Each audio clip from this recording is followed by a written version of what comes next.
dia mbola faly miaraka amintsika indray a ao anatin'izao fampahirezana amin'ny alalan'ny tenin'Andriamanitra izao hivavaka isika.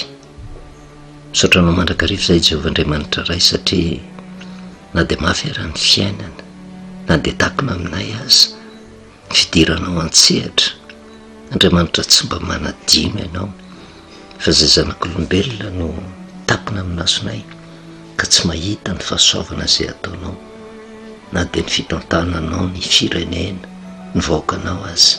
eto Madagasikara. Dia tsapanay tokoa fa Andriamanitra tsy manadino ianao, Andriamanitra miaro ianao, Andriamanitra mitsinjo ny olonao ianao ary tsy vitan'izany fa Andriamanitra te hamerina ho amin'ny lono ny olonao mba hatoky ianao hatramin'ny farany. Fotoana fohy izay iarahanay eto dia fanahinao masina nao ka hiasa mandrakariva ampahery ny olonao dia misaotra indrindra ray amin'ny anaranao Jesosy. Amen. Faly miarabantsika amin'ny anaran'i Jesosy manona ny fahasoavana sy ny fiadanan'ny tompo ho amintsika mandrakariva. Tamin'ny fampahirezana farany nandray ny Isaia 100 isika, ny 1:1 sy 2 izay azo lazaina fa tena teny fikasana izay omen'Andriamanitra antsika afiangonana io indrindra ny firenena ho an'ny isam-batan'olona sy milaza ny fikasana tian'Andriamanitra ho tanterahany indray amin'ity taona ity. Ary ny teny fikasana omen'Andriamanitra moa tsy hoe takotra ny taona dia lany andro fa misy fitohizany mandrakariva ary matoa Andriamanitra manambara misy antony manokana araka ny teniny any amin'ny Amos 3:7 fomban'Andriamanitra hatramin'izay io ary io Andriamanitra io tsy miova ozy omaly sy anio ary mandrakizay ny dikan'izany dia le toetra n'Andriamanitra efa hatramin'izay tsy miova mihitsy, tsy miova taloha, tsy miova mandraka ankehitriny. Dia zao no ambaran'i Jehovah ao amin'ny bokiny Amos 3:7 tsy manao na inona tokoa Jehovah tompo izy raha tsy milaza ny heviny amin'ny mpaminany mpanompony. Tsy zavatra mitrangatranga ho azy zany fa ambaran'Andriamanitra dia mimeloha. Zay ato raha mitondra ny teny fampahirezana tsy andeha hisoratena hoe mpaminany ny rahan'Andriamanitra fa mifantatra dia hoe manirakolona foana Andriamanitra mba hampahafantarina ny sitrapony ary dia efa taona maro ny raha antsika teto. Ino moa ny zavatra tsy efa nataon'Andriamanitra nolazainy tamintsika dia mimeloha tsy tanteraka. Raha nandinika tsara tsika ny zavatra tsy jery fotsiny fa ny afatra rehetra tamin'iny taon'iny nanahoana ny fandrenesantsika ny tenin'Andriamanitra. Mandainga ve io Andriamanitra io sa tsy? Za tsy miteny hoe za ve mandainga sa za milaza ny marina fa le tenin'Andriamanitra izay noraisitsika marina ve fa tena milaza izy tsy manao na inona tokoa raha tsy milaza ny heviny amin'ny mpaminany mpanompony. Ary noho izay zavatra izay no mahatonga antsika miresaka hoe ty Isaia 1:2 ty dia anisan'ny foto-kevi-dehibe hiasenany zavatra mitranga manomboka hatreto indray ty taona 2024 ty mitohy makany sy ny fikasana tian'Andriamanitra tanterahana kanefa tsy vitany hoe le teny fikasana raisina avy amin'Andriamanitra tsy vitany hoe tena fampanantenana fahasoavana ho raisina fa miafina ao anatin'ny teny fikasana apetrak'Andriamanitra ny fitondratena mendrika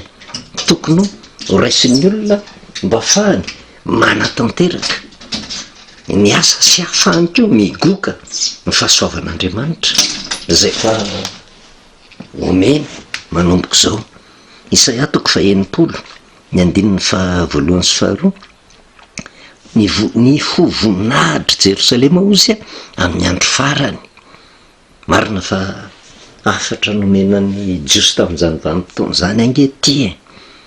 kanefa amin'izao vanim-potoana izao tsy afaka tsika ilaza fa hoe tena natokana ho an'ny jiosy fotsiny le tenin'andriamanitra fa iza no jiosy iza no israely de fa ara-panahy izy am'izao vanim-potoana zao zany hoe ny olona mivavaka ny olona matahotra an'andriamanitra no ambarany am'izany rehetrarehetra zany de na le soramanitro fotsiny ara de fa milaza fa misy voninahitr'andriamanitra ho asehony mety sino an'izany ny olona ny ho voninahitr'andriamanitra zany hoe io voninahitr'andriamanitra ho asehony io zany tsy mbola am'izao vanim-potoana zao fa ho tanterahan'andriamanitra amin'io avy fa inona no mahatonga an'izay teny zay misy mbola fanamboaranao misy mbola fanefenao misy lalana mbola hodiavinao ary raha jerevana ny zavatra tian'andriamanitra ampitaina ao anatin'izany de mitaky faharetana miaraka amin'andriamanitra fa ho an'ny olona maharitra de miseho amin'ny olona mivoninahiny marina ho atsika mpivavaka zany kanefa afatra koa ho an'ny firenena hoe tena andriamanitra ohatra ny tehiteny amin'ny firenena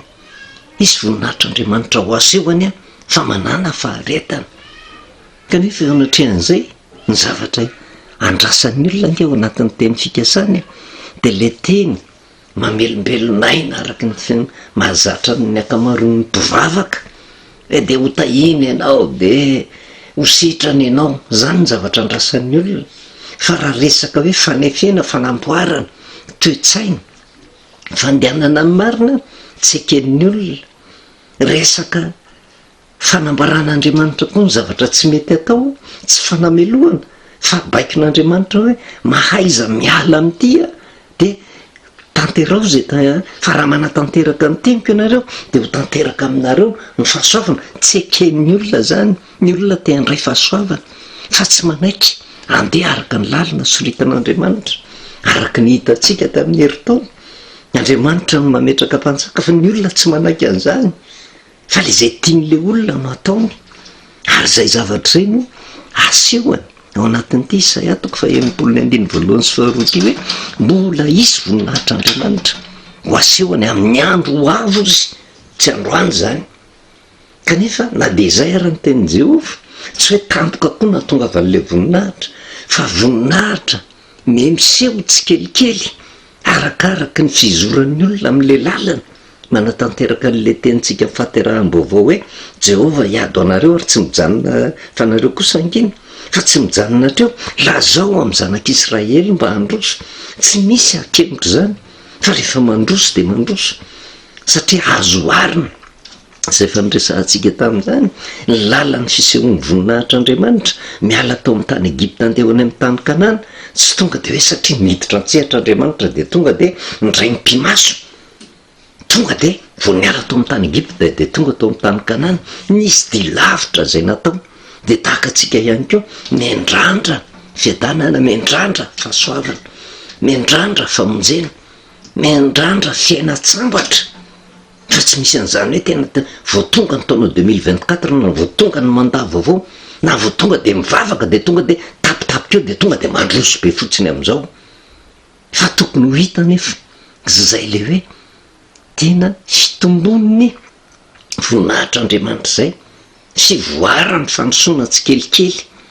ary tokony voataiza am'izany ny olo-pirenena voataiza am'izany ny mpivavaka na tonga atsika nipesaka hoe miditra antsehatra tanteraka eo amin'ny fiainam-pirenena isika mpivavaka ary adidy ny mpitondra fivavahana mihitsy no mitaizan'ny olona mba hanapaharetana tsy tady tany malemy anorenam-pangady anatena fotsiny voialo amin'ny tany Egipta ianao de ho tonga any amin'ny tany Kanana fampanantenana pokaty zany fa ny tena miaraka amin'Andriamanitra de misy ny voninahitra fa fampahafantarina ny olona hoe misy fieretana zavatra mafy zay vao azo io voninahitra eo fa ny olona tsy te hiaritra zavatra mafy fa te ho tolora potsiny ary matetika na mpitondra fivavahana ary matetika ihany koa misy ny sasatsasany na eo amin'ny sehatra ranofo ary de nitaizan'ny olona hoe tena tapitapika eo fotsiny de tonga de sambatra fahatsoa-kevitra lehibe zany ary zay toe-tsaina ampitaina amin'ny olona zay hoe tena te handray zavatra tapitapoka tena voninahitra tapitapoka zay mahabe ny faratsiana ety amin'ity zao tontolo zao ity mahatonga ny mpanendaka mahatonga ny dahalo mahatonga ny kolikoly satria tsy te hisahirana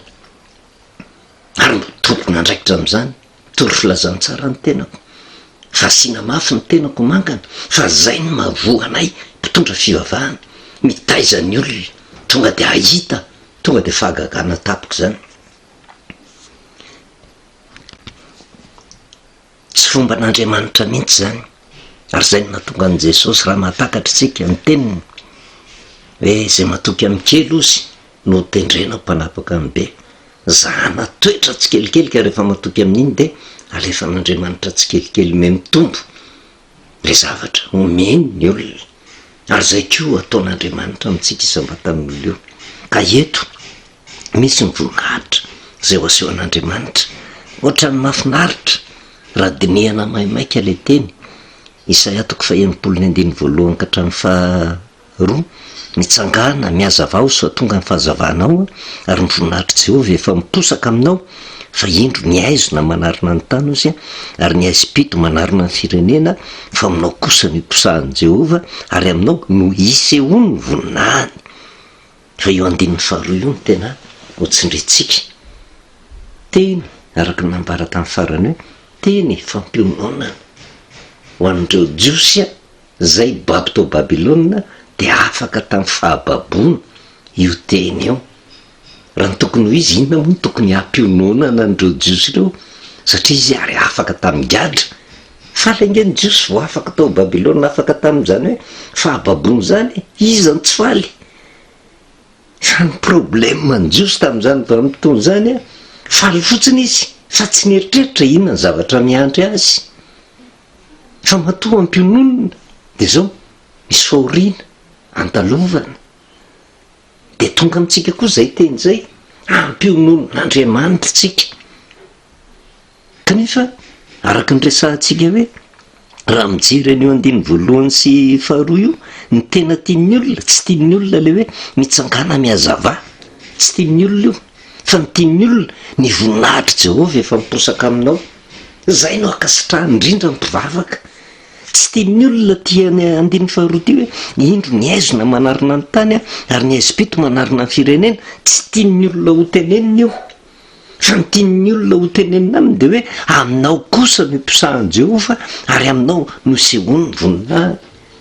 inona ny zavatra tian'Andriamanitra mpitaina ao anatin'izany de milaza Andriamanitra tsy manafina ny zavatra tsara ho tanterahany de ny fisehoany voninahiny amin'ny ho avy fa milohany zay isehoany voninahiny zay de ampahafantarin'Andriamanitra fa manarina ny tany ny aizina ny aizim-pito manarina ny firenena fahamarinana tsy azo laviny zany rehetrarehetra zany fa mibaraingo mipetraka iza reo mitoetra ao anatin'ny aizin'ireo iza reo mitoetra ao anatin'ny aizim-pito reo satria raha mijery eo amin'ny 2 indro ny aizina manarina ny tany de entina ilazana fa tena rakotraizana zao tontolo zao de inona nefa ny zavatra mitranga zasy anao miaina ao ny firenena fa ty firenena ty ao anatiny ty zao tontolo zao ty zao tontolo zao misy atsika rakotraizina kanefa avrany manokana indray ny aizim-pito manarina ny firenena entina ilazana indray ny firenena manokana tsy vitany hoe fa raha aizina mandrakotra ny tany fa vo maika aizim-pito koa mandrakotra ny firenena entina ilazana fa ho azava amitsika hoe inona io zavatra maizina ambaran'i Jehovah io fa ampahafantarina zany ary misy zavatra andalovana ary misy zavatra hitoeran'ny olona satria na de eo anivon'ny firenena ary tsika de miaina am'izao tontolo zao ary zay no natonga an' Jesosy any amin'ny Jaona 7:12 ny teny raha io za mivavaka aminao ozy tsy nampiala azy am'izao tontolo zao fa mba hirovanao azy amin'ny ratsy tsy ao amin'ny tsony fa izy reto no eto am'ty zao tontolo zao ity niatsapahatsika fa mbola eto am'izao tontolo zao tsika ty zao tontolo zao ty rakotraizana ny ahafantarantsika fa eo nivon'ny firenentsika mbola rakotra aizy-pito kanefa na izay ara ny zavatra mitranga miditra an-tsehatra Jehova raha manaika an'le lalan'ny fahaterahantsika Jehova hiady ao antsika fa isika kosa angina de ho tanteraka ao aorianan'izay rehefa fantatritsika mitandrona kendren'Andriamanitra mahatonga an'izay ten'izay ho tonga amintsika hoe aminao kosa no impisahan Jehova ary aminao no isehon'ny voninahiny na de izay ara ny tenin'i Jehova tsy ho an'ny olon-drehetra mipoiran'izany fa rehefa tena manaiky ny afatra avy amin'Andriamanitra ny toro lalana apetrana de ho an'izany olona zany ny impisahan Jehova mety ao anatin'ny ankohonana anankiray fa mety hoe misy ny ankohonana tsy manaiky ny sitrapon'Andriamanitra fa misy manaiky ny sitrapon'Andriamanitra zay manaiky ny sitrapon'Andriamanitra ihany ny impisahan Jehova mety ao anatin'ny fiangonana fa misy ny fiangonana kristianina tsy manaiky ny sitrapon'Andriamanitra fa misy manaiky ny sitrapon'Andriamanitra de zao ny fiangonana manaiky ny sitrapon'Andriamanitra ny impisahan Jehova sisehony voninahiny eto amin'ny firenena tsy ho tanteraka amin'ny rehetrarehetra nge zany tsy ho tanteraka amin'ny rehetrarehetra ary ho hitantsika ny famarinan'ny teny soratra masina fa tsy maintsy andalova an'izany fa saingy ho an'ny olona mangina fa manaiky an' Jehova hiady ho an'ny olona manaiky androso manaiky ny toromarika apetraka Andriamanitra de zao na de eo ara ny aizipito mandrakotra ny firenena mitoetra ao anatin'ny aizipito izy ao anatin'izany firenena zany fa ao anatin'le firenena indray raha misy olona makatoa ny tenin'Andriamanitra de na misy ara rakotra iziny de am'le olona manaiky ny sitrapon'Andriamanitra no imposahan Jehova sisehony voninahiny ary zay no mahatonga atsika inona ny tsara indrindra ny tsara indrindra de Jeremia 7:20 Jeremia 7:20 io tsara indrindra ho an'ny olon'Andriamanitra ny 7 arakatsao zay adana ny tanàna zay nampandehanako anareo ho babo mivavah amin' Jehova ho azy fa raha miadana izy mba hiadana koa ianareo paika omen'Andriamanitra nge zany tsy apisy fahakalana ao anatin'ny fo ary tokony hiainga aty amintsika mpivavaka zany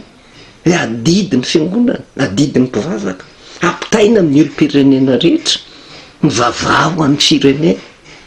de mivavaho amin'ny mpitondra mba handeha amin'ny tahotra an'Andriamanitra fa raha mandeha araka ny tahotra an'Andriamanitra ny mpitondra miadany sika fa ny olana na mpivavaka azy mitsangaka ny ohatra ny fahefana apetraka Andriamanitra tsy manaiky ny sitrapon'Andriamanitra zay fa niresahantsika tany amin'ny Jeremia 7:5 omeko mpitondra araka ny sitrapoko ianareo fa zay mpitondra zay nefa marina zay na eo nivon'ny firenena na eo nivon'ny fivavahana kanefa ao nivon'ny fivavahana indray inona ny katsahan'Andriamanitra na eo nivon'ny firenena mpitondra matahotra an'Andriamanitra mpitondra makatoa an'Andriamanitra mpitondra manaiky ny sitrapon'Andriamanitra na eo amin'ny firenena zany na eo nivon'ny fiangonana fa saingy misy tsy milaza an'izany tsika hoe zay ve misy amintsika eto Madagasikara fa ny asany manambaran'izany matahotra an'Andriamanitra avy mpitondra atsika fa raha matahotra an'Andriamanitra misaotra azy tsika fa ny tokony ataotsika mivavaka fa raha bataitsika indray aty amin'ny fivavahana tena mpitondra ara-panahy matahotra an'Andriamanitra avy sa manodikodina ny tenin'Andriamanitra ka raha mpitondra na de hoe mivavaka ao anatin'ny fiangonana azy kanefa mpitondra mamandalitra ny fiangonana tsy manao tsy ampanaiky ny olona anaiky ny sitrapon'Andriamanitra tsy isehony mazava zany tsy isehony Jehova tsy mpisahany voninahitr'Andriamanitra zany ary zay zavatra zay no hojerevantsika de ho hitantsika indray ny fahatanterahany hoe ahoana fiseho an'izany rehetrarehetra zany satria na de tantara nisy ary ty teny fampiononana ho an'ny jiosy afaka tao Babilôna de takatsika ihany ko nge na inona na inona eritreretintsika na ankamaronitsika vao niditra tamin'ny mandava avao niditra tamin'ny taona 2024 izany tsy faly tena faly fa maninona nampononana tsy fantatritsika ny rapitso inona ny zavatra hitranga de ho hitantsika moa jerevantsika ny manaraka inona ny zavatra mitranga tamin'n'ireto tsy jiosy reto zay faly fa afaka tamin'ny fahababona fa naninona n nampionona dia ho hitantsika hoe tsy manao na inona na inona jehovah raha tsy milaza ny heviny ampaminany mpanompony. Tanjona ankendren'andriamanitra dia efa nanome lesona izy inona ny zavatra tsy efa nitanterahan'andriamanitra. Ka raha marina ny tenin'andriamanitra, ahoana ny tsy notsika ny afatrafatra izay omeny manomboka izao. Ary ny tanjona ankendren'andriamanitra dia zao: hatrany amin'ny mpivavaka mepita makao amin'ny firenena ray manontolo, mepita manerana n'izao tontolo izao. Tanjona ankendren'andriamanitra dia zao: